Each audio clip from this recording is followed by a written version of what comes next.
자금관리 12주차 강의 시작하겠습니다.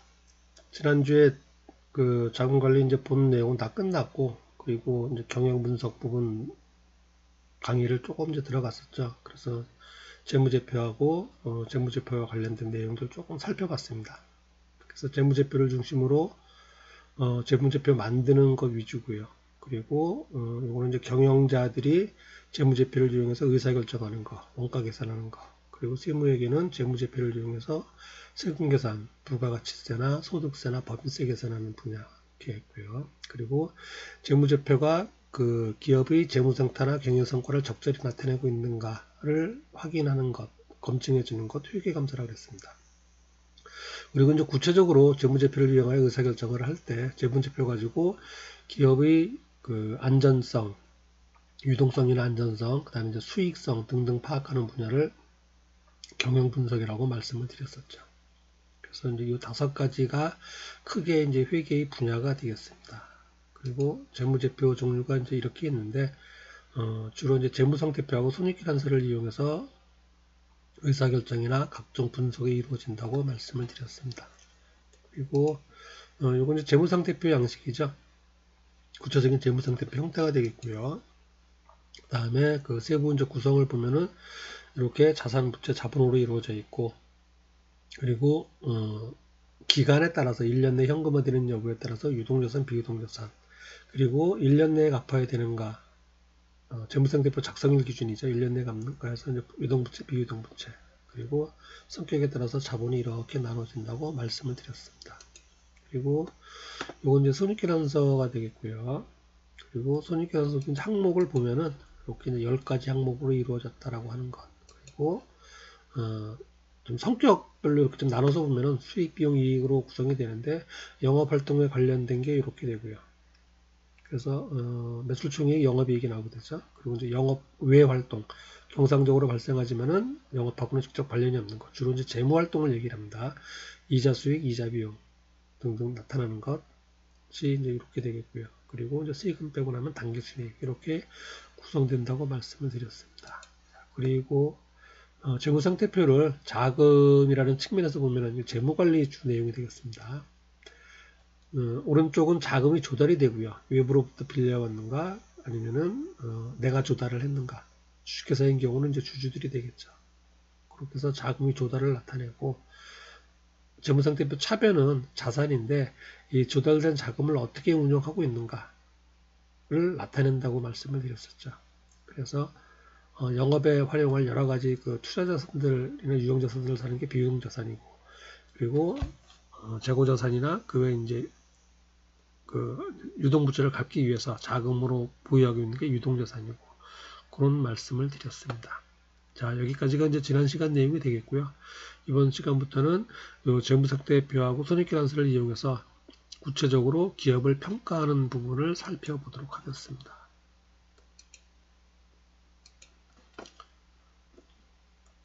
자, 먼저 이거를 보고 판단을 한번 기본적으로 해보도록 하겠습니다. A기업은 이렇게 자산, 부채, 자본이 이렇게 구성되어 있고요. B기업은 이렇게 구성이 되어 있습니다. 자산 규모는 똑같아요. 여기 제가 지금 수치는 100이라고 써놨는데 단위는 뭐 억 또는 100만원 뭐 그렇게 여러분 생각하셔도 되고, 단지 이해를 쉽게 하기 위해서 이렇게 숫자를 좀 단순화시켜서 이제 했습니다. 이 뒤에 분석도 전부 다 마찬가지입니다. 자, 이제 A기업, B기업 이렇게 있을 때 여러분들이라면은 여러분들이 이제 이 두 회사 중에 한 회사를 선택을 해서 돈을 빌려주거나 아니면은 이 회사의 주식을 살려 그래요. 뭐 다른 조건은 모든 조건은 동일하다고 가정을 했을 때 여러분들이라면 어느 기업을 선택하겠습니까? 이렇게 보면은 대개 뭐 회계를 전공으로 하지 않아도 대부분 아마 B기업을 선택을 할 거예요. B기업을 선택하는 이유는 그러니까 B기업이 A기업에 비해서 부채가 작죠. 자산은 똑같고 뭐 근데 부채가 작죠. 어쨌든 부채가 작다는 얘기는 갚을 빚이 적고, 갚을 빚이 적다는 얘기는 부도날 가능성이 적다는 얘기예요. 기본적으로는. 그래서 다른 조건이 동일하다면 A기업보다는 B기업이 낫다라고 판단을 하게 되는 겁니다. 재무상태표 보고 판단하는 거죠. 물론 여기서도 그 또 자산의 구성도 또 봐야 됩니다. 물론 자산도 여기 유동자산, 비유동자산이 얼마 있는 걸 봐야 되지만은 이제 그건 무시하고 이제 부채만 놓고 봤을 때는 이렇다는 얘기죠. 그래서 대개 B기업을 선택하는데 그 이유는 뭐냐면은 부채가 많을수록 기업 위험이 커지기 때문에 그래서 A기업이 B기업보다 더 위험하다 그렇게 판단하는 겁니다. 부채가 많으면 기업 위험이 왜 커질까요? 여기서 위험이라는 얘기는 일단 부도날 가능성이고요. 그리고 이제 불확실성을 얘기를 합니다. 우리 경영 쪽에서는 위험하다, 위험, 수익성, 위험 그런 거 이제 비교할 때는 위험하다라고 할 때는 부도날 가능성 그리고 이제 불확실성을 얘기를 해요. 그런데 이제 부채 같은 경우는 그 반드시 이자를 줘야 되는 거죠. 이자를 갚지 않고 원금을 갚지 않으면은 기업이 부도가 나게 되는 거죠. 차압당하고 뭐 그렇게 되는 거죠. 빚을 안 갚을 거니까. 그러니까 당연히 부채가 많을수록 갚아야 될 그 빚이 많다는 얘기니까 그 부도 위험이 높아지는 거죠. 그래서 경영 분석 또는 재무 관리에서는 어쨌든 부채가 많을수록 기업 위험이 커진다. 그렇게 얘기를 하고 있습니다. 자, 이제 두 번째 경우예요. 자, 이건 이제 부채와 자본은 이제 동일하다고 가정을 하고 이제 C기업, D기업이 있는데 차이점이 A기업은 유동자산이 많고 유동자산이 훨씬 많죠. D기업은 비유동자산이 많은 거예요. 유동자산은 1년 이내에 현금화되는 자산을 얘기하고요. 비유동자산은 유용자산 생각하시면 됩니다. 영업활동의 사용을 목적으로 장기간 보유하고 있는 자산을 얘기해요. 자, 이럴 경우에 다른 조건이 동일하다면 어느 기업을 선택을 하시겠습니까? 일단 안전성 측면에서 보면 C기업이 낫죠. 어쨌든 부채를 갚아야 되는데 부채는 현금으로 갚아야 될 거 아니에요. 그러니까 유동자산이 많아야 기업이 안전한 겁니다. 비유동자산은 갚으려면 이거는 처분해야 되는데 처분이 시간이 오래 걸릴 수가 있죠. 처분이 안 될 수도 있고 또는 급히 팔면 싸게 팔아야 되는 경우도 있고 그렇기 때문에 기업의 안전성 측면에서 봤을 때는 당연히 C기업이 안전한 거예요. D기업이 불안한 거고 비유동자산이 위험성이 높다라고 얘기를 합니다. 물론 이것도 부채하고 자본이 어떻게 구성되어 있는지를 따라봐야 돼요. 예를 들어서 C기업은 부채가 90이고 자본이 10이에요. 그럼 유동자산보다 부채가 훨씬 크죠. 그럼 위험하죠, 그러면. 갚아야 될 돈보다 그 갖고 있는 돈이 더 작으면 단순하게 생각을 해서. 예를 들어서 D기업은 부채가 10이고 자본이 90이에요. 그럼 여기가 더 안전한 거죠. 그런데 이제 그렇게 이제 비교해서 따져봐야 되는데 여기서는 지금 자산만 놓고 보는 겁니다. 자산만 놓고 봤을 때는 어쨌든 안전성 측면에서는 유동자산이 많은 C기업이 안전하다라고 얘기를 하는 겁니다. 물론 반면에 이제 수익성을 따지면 또 다른 얘기가 나와요. 여기서 유동자산 현금은 가지고 있어야 수익이 발생하는 게 아니죠. 현금 그 자체로 있는 거죠. 추가로 그 수익을 창출하지 않습니다. 반면에 비유동자산은 건물, 기계장치, 차량 운반구 있으면은 그 자산을 통해서 영업을 하기 때문에 돈을 벌 수 있는 거예요. 그래서 수익성은 높습니다.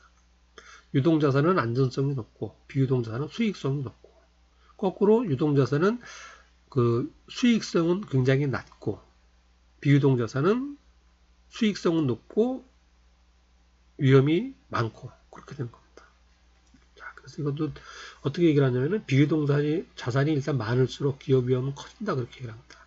비유동자산은 현금화 시키려면 비유동자산을 처분해야 되는데 급히 처분하게 되는 경우도 있고 처분이 안 될 수도 있고 그렇기 때문에 어쨌든 위험성이 높다라고 그렇게 얘기를 합니다. 그래서 재무상태표에 대해서는 여러분들이 이제 기본적인 그러니까 앞서 얘기한 대로 앞서 우리가 그 재무상태표를 살펴봤었죠. 살펴봤을 때 이렇게 구성되어 있는데 자산, 부채, 자본, 유동자산, 비유동자산, 그리고 유동부채, 비유동부채, 자본. 각각 그 항목의 성격만 정확히 이해하겠으면은 요걸 가지고 분석을 하는 거예요. 그래서 이렇게 두 가지 경우를 지금 살펴봤습니다. 부채가 많을수록 기업 위험은 커진다라는 것. 그리고 비유동자산이 많을수록 기업 위험은 커진다라는 것. 그렇게 기억을 하시면 되겠습니다.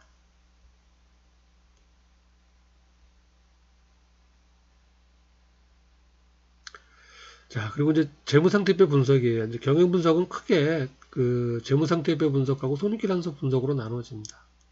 재무상태표를 이용한 분석이 주로 있고요. 그리고 손익계산서를 이용한 분석 있어서 이제 재무상태표 분석, 손익계산서 분석 나눠지는데 재무상태표는 기본적으로 기업의 안전성을 분석해요. 그 부도나지 않을 가능성을 주로 분석을 합니다. 손익계산서는 주로 이제 수익성 분석에 치우치고요. 단기순이익이 나오는 거니까. 그래서 경영성과를 파악하는데 이용하는 거고, 재무상태표는 말 그대로 기업의 재무상태 얼마나 건전한가를 주로 판단을 하고 있습니다. 자, 그래서 그 재무상태표가 이렇게 네 가지로 구분되어 있죠. 유동자산, 비유동자산. 그리고 이제 부채가 있고 자본이 있습니다. 근데 부채도 구체적으로 유동부채하고 비유동부채가 있어요. 요거는 이제 성격이 조금 틀립니다. 유동부채는 1년 이내에 갚아야 되는 거예요. 재무상태표 작성일로부터 1년 이내에. 비유동부채는 재무제표 작성일로부터 1년 이후에 갚아도 되는 부채입니다. 따라서 상대적으로 비유동부채는 위험성이 낮아요. 유동부채는 위험성이 높습니다. 왜냐하면 1년 내에 갚아야 되니까. 바로 갚아야 되는 거니까 위험이 높다라고 얘기를 하는 겁니다. 그래서 재무상태표는 이렇게 이제 항목이 이렇게 나눠지는데 요 각각을 서로 비교하는 게 재무상태표 분석이에요. 자, 그 중에서 첫 번째 분석이 이제 흔히 유동성 분석이라고 얘기를 합니다. 유동성 분석. 유동자산하고 유동부채를 비교하는 거예요. 이거는 당장 갚아야 되는 빚이고 이거는 언제든지 내가 바로 동원할 수 있는 현금을 얘기를 하죠. 1년 이내에 현금화 된다 그랬으니까 1년 이내에 갚는 거죠. 그래서 유동자산하고 유동부채 두 가지를 비교해서 판단하는 것을 유동성 분석이라고 얘기를 합니다. 그 중에서 첫 번째가 이제 유동비율이에요. 유동자산 나누기 유동부채. 몇 프로인가 이렇게 얘기를 하는 겁니다. 우리가 이제 기업을 이렇게 비교를 할 때, 판단을 할 때, 가령 이제 여기 A 기업이 뭐 이렇게 유동자산이 100이고 유동부채가, 예를 들어서 50이에요. 100대 50이면은 유동자산이 2배 많은 거잖아요. 그러면은 이게 안전한가, 또는 불안한가, 위험한가, 그런 거 이제 판단하는 기준이 있어야 될 거 아니에요. 좋다, 나쁘다라는 게. 근데 이제, 그냥 혼자서, A 기업 혼자서 뭐, 100%, 200%라서 좋다. 150%라서 안 좋다. 그렇게는 얘기를 할 수가 없는 겁니다. 옆에 기업하고 비교할 수는 있겠죠. A 기업, B 기업 비교해 봤더니 A 기업이 B 기업보다 안전하더라. 그렇게는 얘기할 수가 있겠죠. 또는 저런 것도 가능하겠죠. A 기업이 있고 A 기업이 속해 있는 그 산업의 전체 비율, 전체 평균 비율이 있겠죠. 그 기업하고 전체 평균 비율을 비교해서 산업재 전체보다는 좀 낮다. 평균보다 좀 떨어진다. 그렇게 얘기할 수도 있겠죠. 그리고 이제 통상적으로 이제 예전부터 이제 학자들이 이렇게 봤을 때, 연구하는 사람들이 봤을 때, 통상적으로 유동자산은 유동부채의 2배 정도 있으면 안전하더라라고 이제 주장을 합니다. 200%면 안전하더라고 얘기를 해요. 그거는 이제 표준 비율이라고 얘기를 하긴 합니다. 근데 그거는 이제 학자마다 주장하는 게 좀 틀릴 수도 있고, 그렇기 때문에 통상적으로 이렇게 비교할 때는, 경영 분석할 때는 그냥 2개의 기업을 놓고 비교하거나 또는 한 기업을 산업 전체 기준하고 놓고 비교를 합니다. 그래서 산업 전체에 비해서 좀 낮다, 좀 부족하다. 그런 식으로 판단을 하고 있습니다. 자, 어쨌든, 이렇게 이제 A 부분이요. 유동자산하고 유동부채 하는 거를 이제 유동성 분석이다. 그렇게 얘기를 합니다. 근데 이제 유동성 분석에도 이제 대표적인 게 유동비율이고, 그거 말고 이제 유동자산도 가만 보면 여기, 당좌자산이 있고 재고자산이 있죠. 재고자산은 판매 목적으로 가지고 있는 상품 제품 얘기하죠. 이거는 이제 팔아야 돈이 되는 거고. 여기 그 당좌자산은 현금, 예금, 외상매출금 그런 것들이에요. 바로 현금화 되는 겁니다. 아니면 바로 현금 그 자체인지. 따라서 이걸 좀 구체적으로 유동자산 중에서 재고자산은 빼고 이건 팔아야 돈이 되는 거니까 그냥 당좌자산만 놓고 비교하는 경우도 있어요. 당좌자산하고 유동부채하고. 적어도 당좌자산이 유동부채보다는 좀 커야겠죠. 상식적으로 생각을 하더라도. 그래서 어쨌든 그 비율을 당좌 비율이라고 얘기를 합니다. 당좌 비율. 당좌 비율. 그리고 뭐 현금 비율은 말 그대로 여기 현금만 놓고 비교하는 거예요. 현금이 현금성 자산. 현금과 예금이죠. 그러니까.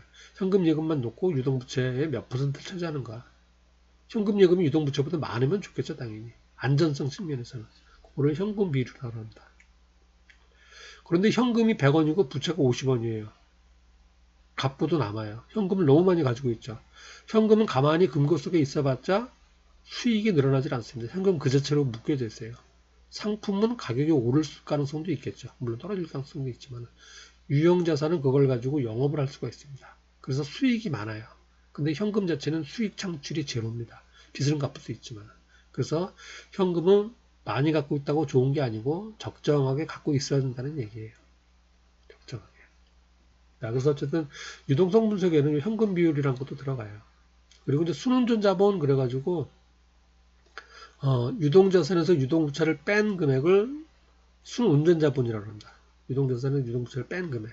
그래서 유동자산이 유동부채보다 크고 그 남은 금액이 있고 순운전 자본이죠. 그게 전체 자산에서 차지하는 비중. 오를 순운전 자본 비율이라 해요. 이게 이제 높을수록 안전하긴 하겠죠. 높을수록. 근데 너무 높을 필요까지는 없겠죠. 어쨌든 이제 그런 것들을 순운전 자본 비율 그렇게 합니다. 자, 이게 유동성 분석이에요. A 부분에서 관련된 거. 자, 그리고 이제 요 B가 있습니다. B는 이제 자본의 조달이라 그랬죠. 외부로부터 조달한 거 부채고요. 내 자본, 내 돈으로 조달한 거 자기 자본이라고 얘기를 합니다. 그래서 부채와 자기 자본 비교하는 거를 레버리지 분석이라 그래요. 자, 레버리지는 이제 지렛대라는 얘기예요. 지렛대라는 얘기인데, 그건 이제 부채 비율을 그렇게 얘기를 하는데, 요 레버리지 뭐 효과 분석 뭐 그런 게 있습니다. 그거는 나중에 이거 재무제표 분석 다 끝나고 별도로 좀 설명을 드리도록 하겠습니다. 부채 활용도를 나타내는 분석이에요. 근데 어쨌든 이렇게 이제 부채하고 자본 비교하는 걸 레버리지 분석이라 그러고, 그리고 구체적으로 이런 것들이 있습니다. 그건 무슨 얘기냐면은 부채 비율은 말 그대로 전체 자본 중에서 이거 총자본이라고 얘기합니다. 총자본. 총자본, 자기 자본, 타인 자본. 회계학에서는 그냥 부채 자본 그렇게도 얘기하고요. 근데 경영분석이나 경제학 뭐 그런 데서 얘기할 때는 총자본이라는 표현을 써요. 총자본, 총자산. 이것도 자본이죠. 타인 자본이라는 얘기예요. 외부로부터 끌어온 자본. 이거는 내 돈으로 내가 된 자본, 자기 자본. 그렇게 얘기합니다. 그래서 부채 비율은 부채 나누기 자기 자본이에요. 이거 비중이죠. 이거 비중이 얼마나 되는가. 그거를 부채 대 자본을 부채 비율이라고 얘기를 합니다.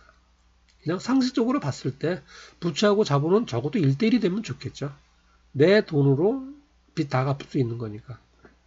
여기 자산이 어떻게 구성되어 있든 간에 상식적으로 봤을 때 자본보다 빚이 더 많다 그러면 좀 위험하지 않나 그 생각을 상식적으로 하잖아요. 예를 들어서 내가 1억 원을 가지고 영업을 시작했는데 은행에서 1억 원을 더 빌려왔어요. 그럼 갚아야 될 돈도 1억 원 아니에요. 부지런히 영업해서 돈을 더 많이 벌면 상관이 없는데 조금 잘못 벌면은 못 벌거나 그러면은 부채는 바로 갚아야 되니까 원금하고 이자를 수시로 상환해야 되니까 문제가 생길 수가 있죠.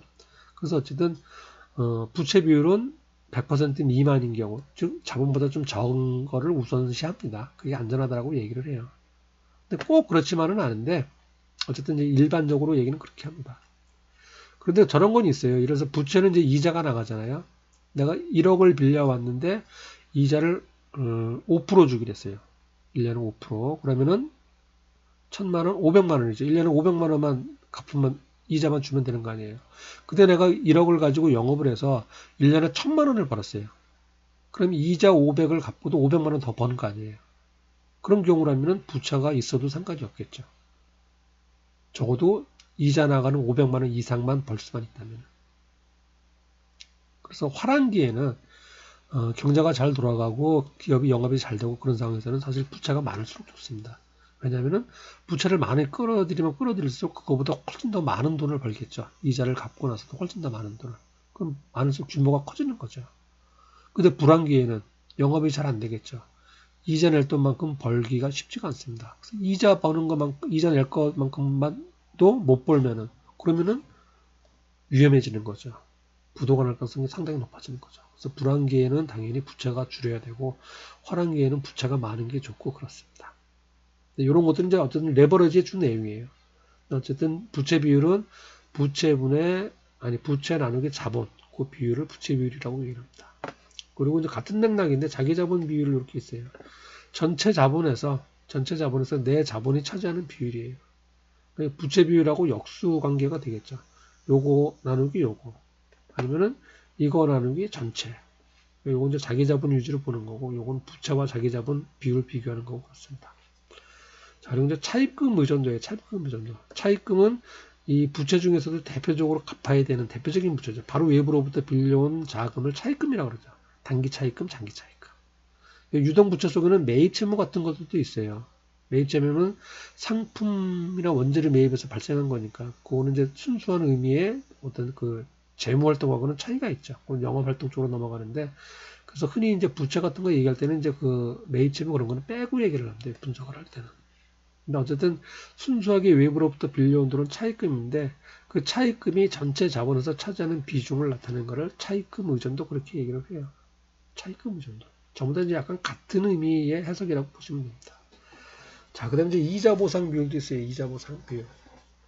이자 보상 비율은 뭐냐면은, 외부로부터 돈을 빌렸으면 이자가 나가잖아요. 그리고 이제 빌려온 돈을 가지고 영업 활동을 합니다. 그 영업 활동을 해서 벌어들인 돈을 뭐라 그러냐면은 영업이익이라고 얘기를 하죠. 우리가 이제 손익계산서에서 살펴봤죠. 매출총이익, 그 다음에 나온 게 영업이익이죠. 영업활동에서 벌어들인 이익이에요. 그래서 영업이익 나누기 이자 비용. 그러면은 외부로부터 돈을 빌려와서 영업을 해서 벌어들인 이익이 영업이익이고, 그 다음에 빌려온 돈의 대가로 지급하는 게 이자 비용이니까 당연히 영업이익이 커야겠죠. 영업이익이 이자 비용보다 얼마나 큰가 나타나는 것을 이자 보상 비율이라고 얘기를 합니다. 이자 보상 비율. 자, 요게 이제 레버리지 분석이 되겠습니다. 레버리지 분석. 자, 그리고 자본 배분이 안전성 분석 그렇게 됩니다. 요거는 이제 뭐냐면은 C 부분이에요. 자, 유동자산은 이제 위험성이 큰 자산이라 그랬습니다. 왜냐하면은 나중에 현금화되는 게 불확실한 거예요. 이걸 이용을 해서 상품을 만들어서 팔고 현금 회수를 해야 되는데 잘 되면 물론 좋은 건데 잘 되지 않을 가능성도 있다는 얘기입니다. 그리고 혹시 처분하게 될 때 제값을 못 받고 처분할 가능성도 있는 거고. 그래서 어쨌든 비유동자산은 유동자산보다는 위험성이 높은 자산이에요. 그렇기 때문에 위험성이 높은 자산이니까 이 위험성 높은 자산을 유동부채를 돈을 급히 꿔갖고 기계를 사고 그건 말이 안 되겠죠. 이건 급히 갚아야 되고 이건 나중에 천천히 현금화 되는 건데 그렇기 때문에 비유동자산은 기본적으로 자본, 자기 자본 범위 내에서 구입하는 게 그게 가장 기본이 됩니다. 내 돈을 가지고 구입해야 된다는 얘기예요. 이 내 자기 자본이라는 얘기는 이건 뭐 이자를 주거나 그런 게 아니잖아요. 갚지 않아도 되는 돈 아니에요. 내 자본이니까, 내 거니까. 그렇기 때문에 내 자본 범위 내에서 비유동 자산을 투자해야 된다는 게 기본 원칙입니다. 그거를 자본 배분의 안전성 분석이라고 해요. 그래서 비유동 자산과 자본의 비율, 그걸 뭐라고 그러냐면 비유동 비율이라고 얘기를 해요. 그래서 100% 전후를 적정한 것으로 봅니다. 아니면은 자본이 더 커도 괜찮겠죠. 자본이 더 크면은 이건 좀 소극적으로 투자한다는 의미가 되겠죠. 또 자본보다 비유동 자산이 너무 많으면은 그만큼 위험하다는 건 의미가 되겠고요. 자, 그래서 어쨌든 비유동 자산과 자본의 비율을 비유동 비율. 자, 그런데 비유동 장기 적합률이라고 하는 게 있어요. 요거는 뭐냐면은 비유동 자산하고 여기서 지금 자본만 비교를 했었는데 자본이 아니고 비유동 부채도 있죠. 비유동 부채는 1년 이후에 갚는 돈이니까 당장 갚지 않아도 되는 돈이에요. 그래서 비유동 자산하고 요 자본 비유동 부채 합계액을 비교하는 것 그거를 비유동 장기적합도 그렇게 얘기합니다. 자, 이렇게 자본 배분의 안전성이고요. 그리고 요거는 이제 요 앞에서 살펴봤던 대로 자산의 이제 구성 비율이에요. 자산 구성 비율. 유동자산과 비유동자산 구성비가 어떤 게 좋은가? 정답이 있는 건 아닙니다. 비유동자산이 수익성이 그러니까 위험이 높은 대신에 수익이 높고 유동자산은 위험이 낮은 대신에 그러니까 위험이 없는 대신에 수익성이 낮은 그런 특징이 있어요. 그래서 적당하게 갖고 있어야겠죠, 당연히. 어느 선이 적당한 게 정답이 있는 건 아니죠. 그 기업이 매출액 뭐 이익하고도 비교해 봐야 되고 다른 기업 산업 평균하고도 비교해 봐야겠죠. 상대적이라는 얘기입니다. 상대적. 그래서 보시면은 뭐 전체 자산 중에서 유동 자산이 차지하는 비율, 전체 자산 중에서 특히 유형 자산, 비유동 자산의 대부분 이제 유형 자산으로 구성되어 있지만은 이제 투자 자산이나 뭐 무형 자산 같은 게 있을 수도 있으니까 유형 자산만 놓고 보는 것. 그리고 투자 자산, 다른 기업을 지배할 목적으로 다른 기업의 주식 같은 걸 갖고 있는 경우 있잖아요. 그걸 이제 투자 자산이라고 얘기합니다. 물론 투자 부동산을 갖고 있는 경우도 있는데 주로 이제 주식을 갖고 있는 게 대부분입니다. 그때 그 투자 자산이 전체 자산에서 차지하는 비중. 투자 자산 같은 경우는 이익이 많을 수도 있고 적을 수도 있죠. 이것도 이제 다른 기업하고 비교를 해봐야 뭐 좀 낫다. 투자자산을 오히려 처분하는 게 낫다. 좀 더 늘리는 게 낫다. 이제 그런 판단이 가능하겠죠. 자, 요까지가 재무상태표 분석이 되겠습니다. 지금 보시면 이제 주로 재무상태표를 이용한 분석을 이게 되는데 이게 이제 요 하나만 가지고 되는 게 아니고 이제 손익계산서도 같이 봐서 같이 연동되어서 분석을 해야 총괄적인 평가를 할 수 있는 겁니다. 어쨌든 이제 여기서는 이제 재무상태표 위주로 이제 살펴봤고요. 그리고 이제 공식 하나 이제 제가 좀 말로 설명하면서 지금 설명을 드리긴 했는데 이 공식들을 뭐 외우려거나 뭐 그럴 필요는 없어요. 이거 하나하나 뭐 유동비는 뭐고 당좌비는 뭐고 이렇게 물론 다 이렇게 기억하시면 좋겠지만은 그냥 듣고 이해만 하시면 되겠습니다. 그리고 필요하면 여러분이 이제 뭐 인터넷 같은 거 이용해서 찾아볼 수도 있는 거고 만약에 필요하다 그러면은 내용만 이해하고 있으면 되겠고요.